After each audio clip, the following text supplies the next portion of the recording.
Hello, wonderful people of YouTube. As I said yesterday, I went to London and recorded something for Channel 5. I've ripped the video from the website, don't tell anyone, shh.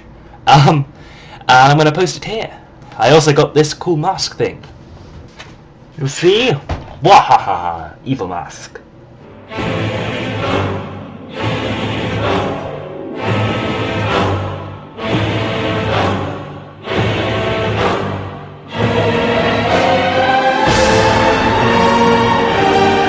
So anyway, please enjoy this video of me on Live with Gabby.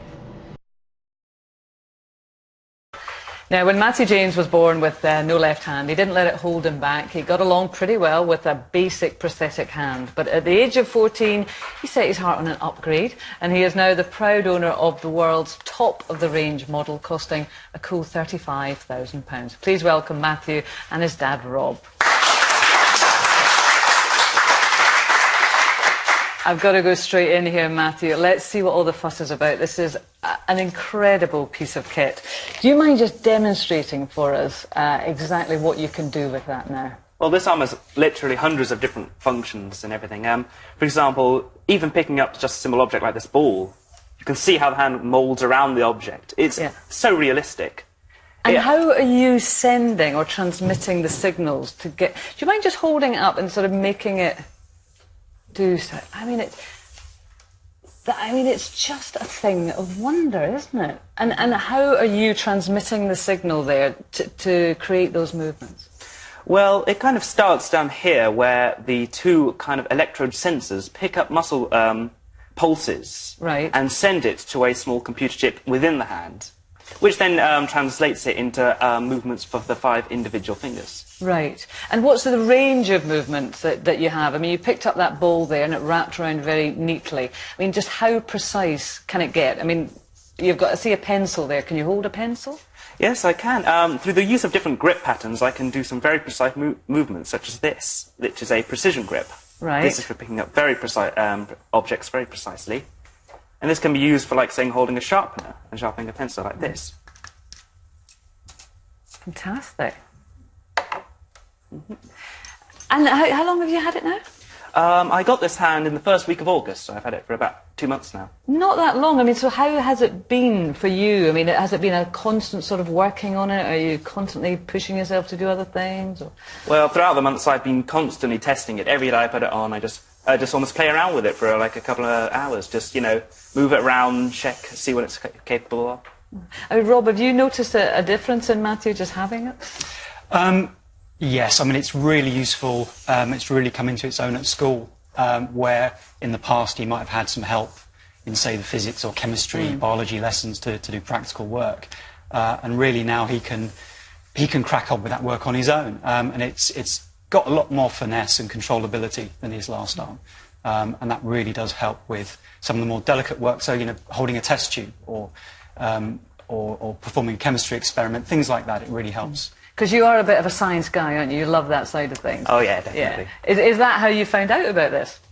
Well, I've always had, we've always had our eye on this kind of technology ever since it first came to light about a few years ago. And it was only about half a year ago when it was officially released that we really thought, I really need that. It's the best. I want to be the best that I can be, and, you know, this would allow me to be. Yeah, some kids want an iPod, and then you looked at that and you thought, I need that, but it's a lot of money. I mean, it is the absolute state of the art. So, Rob, when he said, I really need that, and yes, you could totally go with him on that, but £35,000. It is a lot, and, you know, as a family, that was putting it out of reach, really.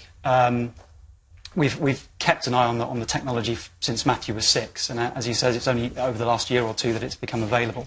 And Matthew was saying, you know, can I get one of these? I really would like one. It's the best one out there. So we just sat down and had a talk, really, to try and find a way of maybe attracting some sponsorship or some funding for Matthew to get the arm. And we remembered that Ross Brawn, who's the team principal at Mercedes Grand Prix, is an old boy from Matthew's school. So Matthew wrote a letter and basically said, would you like to sponsor my arm? There you are, together. You always and I bet you never had a letter like that before, that's for sure. No, I think that was unique. But Matthew was very sort of honest and open with what he was after. And we didn't really think anything would come of it. And about a week, 10 days later, I had a phone call from Ross's PA, Nicole, who's been great for us. And she said, we can't just give you the money, but there are things we can do to help, and we'll contact the company that make the eye limb, we'll contact Touch Bionics, and we'll see if there's any deal we can have with technology sharing to help them reduce the price. So they did. They brought the price down. Touch Bionics, who are based in Scotland, it's a Scottish thing today, said, we can give you this £10,000 if you can raise that money. And that was something as a family we could then aim at. It was a reachable target. Yeah. And you're kind of involved in that, trying to get that money. I mean, We've had some really good news last week in that we've just reached the target. We've reached the fund. So we've now been able to pay for the hand. Nobody's taken that away We don't from have to give it back. That's Matthew's to keep now. And is it true have you got a sort of sponsor name on the side of it or something? That was one of the options. I think it's still an option that Mercedes have said if Matthew wants something airbrushed onto the arm, we can have that. But he's very attached to it now. It would mean sending it back up there and maybe losing it for a week. Yeah. And Matthew puts it on every day when he puts his shoes on. He goes to school with it on. And to not have it for a week, it would be a bit of a step back. And I think it looks great as it is, actually. It does. It looks really cool. I mean, when you look down, what do you think? What do you feel?